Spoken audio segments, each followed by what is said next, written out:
Hello guys, welcome back. So this video will not be any deep technical topic, but I just wanted to share some information to all people who are looking towards a transition or who are preparing to enter into the data engineering field. Many of you were keen to know like what is the role of a data engineer and what are the different frameworks and technologies which are required, and keen to know about the different frameworks and tools which are used by the data engineers. In my channel, I have been posting videos related to the different topics under the data engineering cloud, but I wanted to give an overview of what are the different tools and frameworks which falls under the data engineering cloud. Okay. The first and foremost important skill for any data engineer is the programming skill. So proficiency in coding language is essential to this role.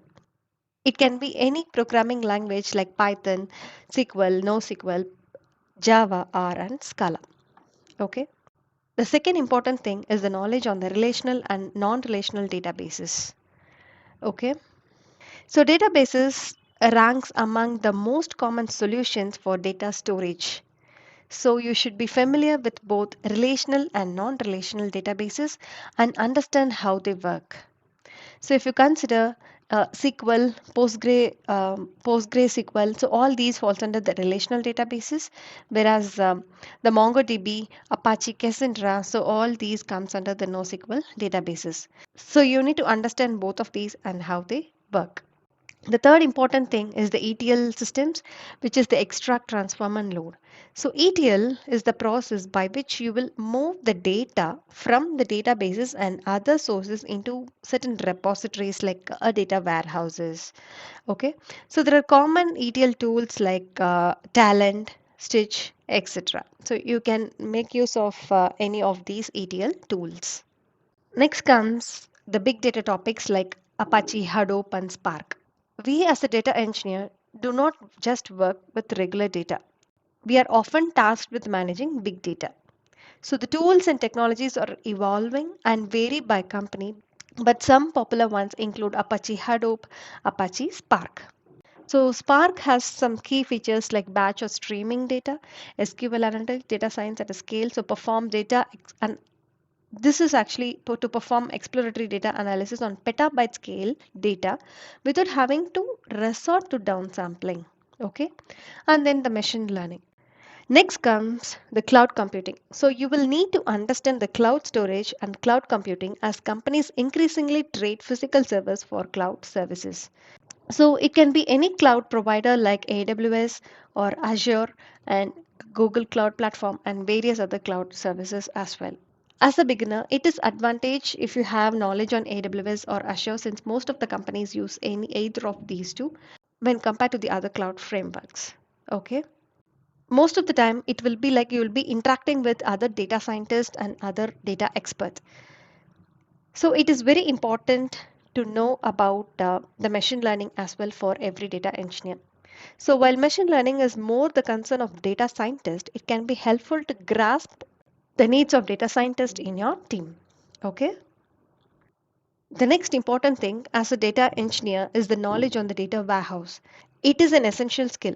So data warehousing actually assists data engineers to aggregate unstructured data collected from multiple sources. So it is then compared and assessed to improve the efficiency of business operations. Okay. So once your data is ready and it is prepared in the pipeline, you need a framework for orchestration, right? So for that, most of the companies now use Apache Airflow. So it is the best tool for performing any kind of orchestration. So it is good to know for any data engineer. Now there are various courses with respect to data engineering, and when you wanted to select a correct course, there are certain things which you must consider. For example, I can show you a course on Udacity. So this is a nano degree program to become a data engineer. Okay. So if you come across the syllabus, you will see like the prerequisite for this course is Python programming and a knowledge in the SQL. Okay. And they are introducing you the concepts of Postgres, data modeling with Postgres, Apache Cassandra, and cloud data warehouses as well with AWS. And they also provide you the knowledge on big data frameworks and then data lakes. Okay. Then the orchestration or the automation of data pipelines is built using the Apache Airflow. So Just check in detail about the course structure of whichever you are planning to enroll. So when you go for this course structure, you will see like first they are introducing you to the data modeling, and they also talk about the relational data models, the difference between the OLAP and OLTP, normalized data sets and denormalized schemas. Okay, and also about the NoSQL data models. Next, they are pitching into the cloud data warehouse. And here they also talk about the ETL pipeline and extracts the data from S3 and stages within Redshift. So all their focus is towards Amazon Web Services.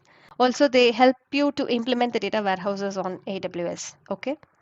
Next comes the big data concepts. So they talk about the power of Spark, data wrangling with Spark, debugging and optimization, and then introduction to data lakes. Finally, the automation of data pipelines. This they are introducing you to Apache Airflow. Okay. So before enrolling to any course, just go through the syllabus and try to understand whether they are covering the different aspects within the data engineering umbrella. So these kind of analysis will be really helpful for you to land at the right track. Okay. If you have come across similar courses with respect to data engineering, feel free to post it over the comments so that it will definitely benefit the people who are looking for inputs. Okay, thanks for watching this video. Once again, I'll come back with another topic in my next video. Thanks for watching. Have a nice day.